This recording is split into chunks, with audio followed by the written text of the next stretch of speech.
Assalamualaikum warahmatullahi wabarakatuh. Perkenalkan, nama saya Noval Syafiq Pulungan dengan NIM 2310811110006 dengan nomor presensi 23. Di sini saya akan menjelaskan tentang drainase konvensional dan ekodrainase. Yang pertama yang akan saya jelaskan yaitu adalah pengertian drainase. Drainase adalah sistem atau usaha teknis untuk mengalirkan, mengendalikan, dan membuang kelebihan air dari suatu wilayah, baik air hujan maupun air tanah.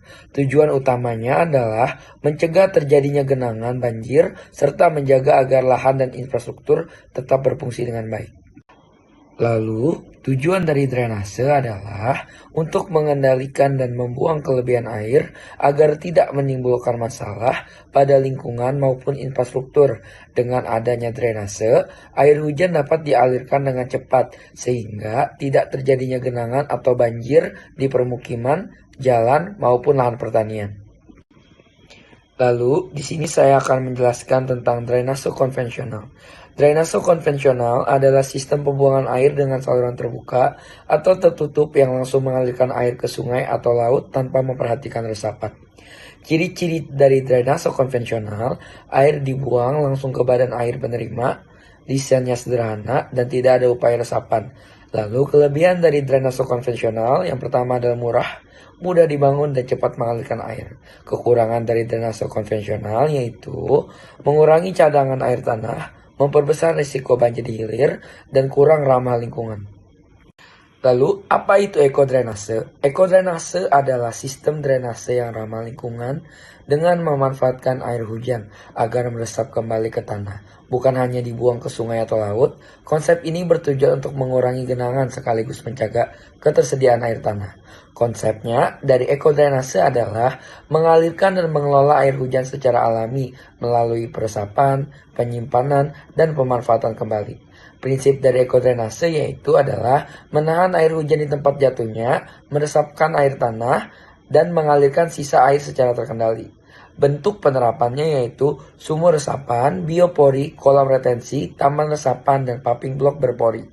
Manfaat dari ekodrainase yaitu mengurangi banjir atau genangan, menambah cadangan air tanah, dan meningkatkan kualitas lingkungan dan keberlanjutan. Lalu, perbedaan drainase konvensional dan ekodrainase ada 4 aspek yang saya liputi di sini, yaitu tujuan, infrastruktur, dampak lingkungan, dan pemeliharaan. Drainase konvensional tujuannya adalah membuang air hujan cepat ke sungai atau laut, sedangkan ekodrainase adalah mengendalikan dan meresapkan air hujan. Untuk infrastruktur dari drainase konvensional yaitu selokan, parit, dan gorong-gorong, sedangkan ekodrainase sumur resapan, biopori, pumping block berpori. Lalu, untuk drainase konvensional, dampak lingkungannya adalah kurangi genangan, tapi berisiko banjir hilir dan kurangi air tanah. Untuk ekodrainase sendiri, kurangi banjir tanpa cadangan air tanah dan ramah lingkungan.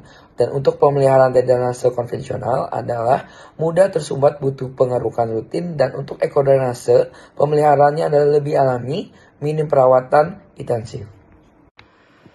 Lalu, contoh penerapannya adalah drainase konvensional di jalan raya perkotaan menggunakan selokan di pinggir jalan untuk membuang air hujan ke sungai. Dan untuk kawasan perumahan lama, memakai parit atau got terbuka sebagai saluran pembuangan air hujan dan limbah domestik. Dan untuk kawasan industri, gorong-gorong besar untuk mengalirkan air hujan ke sungai atau laut. Lalu, ekodrainase, sumur resapan di rumah tinggal untuk menampung dan meresapkan air hujan ke dalam tanah. Dan lubang biopori di pekarangan untuk mempercepat peresapan air hujan sekaligus menghasilkan kompos dari sampah organik. Pumping block berpori di halaman parkir memungkinkan air hujan meresap ke tanah bukan langsung mengalir ke saluran. Kesimpulan yang saya bisa ambil adalah drainase konvensional memiliki kelebihan dalam kecepatan membuang air, namun sering menimbulkan dampak negatif seperti berkurangnya cadangan air tanah dan risiko banjir di hilir. Sebaliknya, ekodrainase hadir sebagai solusi yang lebih berkelanjutan dengan prinsip menahan, meresapkan, dan memanfaatkan kembali air hujan. Oleh karena itu, penerapan ekodrainase di kawasan perkotaan maupun perumahan sangat penting untuk mengurangi banjir, meningkatkan cadangan air tanah, serta menciptakan lingkungan yang lebih sehat dan berkelanjutan. Untuk penutup, drainase merupakan salah satu infrastruktur penting yang berfungsi mengendalikan kelebihan air, baik dari hujan maupun air tanah, agar tidak menimbulkan masalah bagi lingkungan maupun manusia. Perkembangan konsep drainase tidak hanya berfokus pada pembuangan air secara cepat konvensional, tetapi juga pada pengelolaan yang ramah lingkungan melalui ekodrainase. Dengan demikian, sistem drainase yang diterapkan harus mempertimbangkan kebutuhan teknis sekaligus keberlanjutan lingkungan.